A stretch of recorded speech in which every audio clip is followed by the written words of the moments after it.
Samunda Nation, Samunda Nation. But you a baddie. He gonna add me. A little top. Hi guys. So I'm going to mix all 4 and 5 together, and I can tell you what I did with 4 and 5 because the vlog I didn't record. November 4th is a good time for me. It's my grandmother. It's her remembrance. She died when Obama got elected for president, so that would be 2008 when I graduated high school. And I can tell you a little bit about my grandma. My grandma, Trina Mae Jones, my cousin and her have the same name. When my mom died in 2000 and I think I say 3, I believe. I went to live with my grandma. My grandma's always been my rock, my shelter, my confidant. Me and my grandma talk about many things. She also is a Scorpio like me, so Scorpio gang, gang, gang. Her birthday's the 8th, actually, right back. I was supposed to be born on her birthday, but I was born the day before. I can say a little bit about my grandmother. When my mom passed away, I lived with her, and her and my dad had some kind of like custody battle for me. I didn't want to stay with my dad. Me and my dad were not on the same page, same wavelength, did nothing. I have my mom too much of my mother, so that entails how we are always divided and separated. So when I lived with my grandmother, she was like, I want you on the right track. I don't want you to get depressed. First thing I'm gonna do is get you some therapy. I'll talk about my depression and my bipolar in another video, but so I was in school, I was getting therapy, and I used to go to Roosevelt, whoop, whoop, whoop. I was only there for like 2 years. And, my grandma was like, I don't want to stay here no more. I want to be with my last child that is alive, so we're going to Arizona. I was so pissed and so mad, and I didn't want to move to Arizona, but the night we moved to Arizona. I was like, what the hell, another state? Well, I can sum it up real quick. Arizona is a nice place. I like Arizona. Arizona taught me a lot about like getting a house and about preservation and having your own land as a Black person, and just I really flourished there. I did have like my little adolescent BS bullshit, but I pretty much really flourished. I had my first job. I worked at Sonic, and then I worked at Arby's, and then I worked at Popeyes, I would say, and Payless.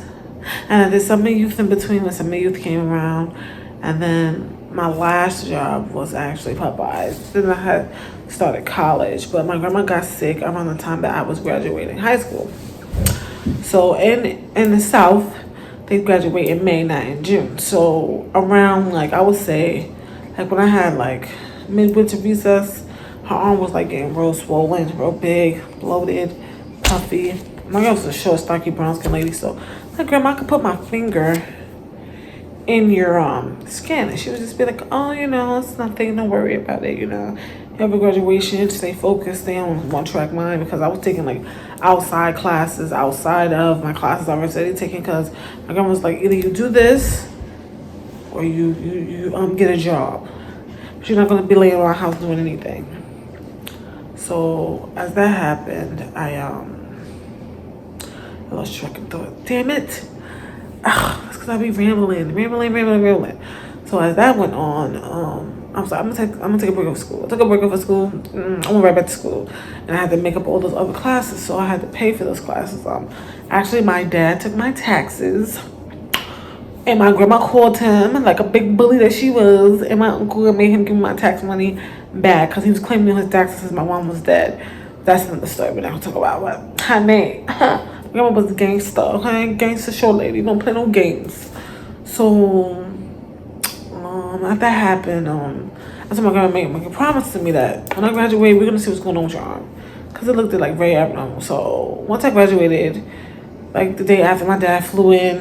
He stayed. He got on my nerves. He took over my room. I stayed in the living room. Like, oh my God, who wants to go through that, right? Right. So, like, how he wants to leave. So then I can concentrate with my grandma. So when I concentrate with my grandma, she's like, oh, we're going to the doctor. We found out she had remission cancer. My grandma prior to that had breast cancer. So she had remission for lung cancer, and she was at stage 3. at the time. At the time, she was at stage 3. She went to the hospital. They had to do an operation where they was draining her back of the cancer fluid. So as they're draining her back of the cancer fluid, one of the nurses, no. You sure you checked her? One of the nurses, was like, oh, your grandma's doing okay. But then she went flatline for a while. And then the nurse was like, oh, she's gonna die anyway. So me and her got into an altercation because you're not gonna tell me the only person that I love and care about is gonna die with me. That's not happening at any point, any time, any place. It's not happening. My grandma was my everything. My mom was my everything, but my grandma was my everything as well. Them two was a dynamic duo in raising me who I am today. So I was like, damn, like, grandma can't get a break. My grandma was telling me like she went up there to the higher power and was like, I see your mom, I see her in our hand no more, and it was like, come with us. And my grandmother was like, who's gonna be with Ty?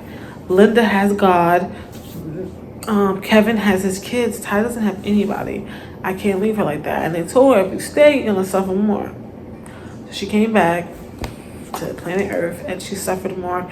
I feel like more of like it was my fault, and I guess that's part of my healing process. Like, I'm about to start crying right now, but I feel like that she sacrificed like being in pain to be in pain for me. Like, I would never, unless you're my kid and I'm just her only granddaughter. It's mind blowing what somebody will do for you. It just trips me out. It just really, really tripped me out that she actually did that. So I love you for that, Grandma. I got to have more time with you. So then she had hospice because she didn't want to die in the hospital. So she had hospice. I stopped going to work. I stopped going to school. I took care of her full time. Me and my uncle, he worked that night. And my other cousin Linda, she helped me too. But I was more the hands-on person because she had a home health aide that came once a week, but I let that bitch go because my grandma started getting bed sores, so you gotta go. So I would help me. My cousin Linda would wash her up, bathe her, cut her nails, things like that. Mom, I remember this day like it was yesterday. So, and she was on an oxygen tank because she couldn't breathe because she had asthma prior to smoking cigarettes and everything like that. But it got bad because the cancer was in her lungs, filling up, and they had to get drained out. So Obama, she's like, oh, Obama's gonna win. I'm like, girl, maybe he's gonna win. She's like, yeah. I'm like, okay. So my uncle's cooking downstairs and I'm holding her hand, we're watching it. We're interlocking, we're holding hands like this. And she's on the bed and I'm sitting up. I am now, and she'll be laying flat. We're watching it and like, oh, the blah blah blah president's Obama. And she's like, yay. She looked up at me. Looked at her and I seen a tear roll out of her eye, and then she stopped breathing. I cried, I screamed like someone was dying, and my uncle ran upstairs and was like, get Ty out of here. I was just like, why me? Why it has to be me? Why is this happening to me? Why everybody I love just leaves me? I kind of still feel like that now with my kids and my fiance and my other people I call my family has filled the void in that, but that void is still like, why? Like, why did I have to experience death so early? Why do people that I really love so much and did them heart always leave? I don't know. Like, is that why I push people away? Because I know that one day they're going to leave? Who knows? It's part of my therapy, so that's a whole nother situation. But, you know, my girl was my everything. I was spoiled. I call her Mama. Let's go say grandma. Number one Mama all day. You're missed and loved, and you was a fucking amazing grandma. For a short lady, you had master's degrees and stuff, and you were smart, and you molded me into wanting to be more, wanting to do more for myself as a black female, you know. And my other grandma too, on my dad's side, she's also more like in the 1920s. My other grandma was born 1930, and my mom's mom is what I'm talking about right now. And I was just screaming, crying. My depression got worse from there. So that's another story. But guys, like, comment, and subscribe to the channel. This is me kind of just being raw with you guys. Usually I don't like talking about my grandmother because she's like my cornerstone, you know. I don't really like talk about her, you know. Her and my mom are very, I don't play with them. So, yeah, like, comment, and subscribe. Hope you guys like this little video. That's my little video. See, this is what happens when you go to the wrong nail tech. Not the camera's doing it justice, but look, all of that shit is off. It's just sad. It's sad. Just never said, hold on up in mine like crazy.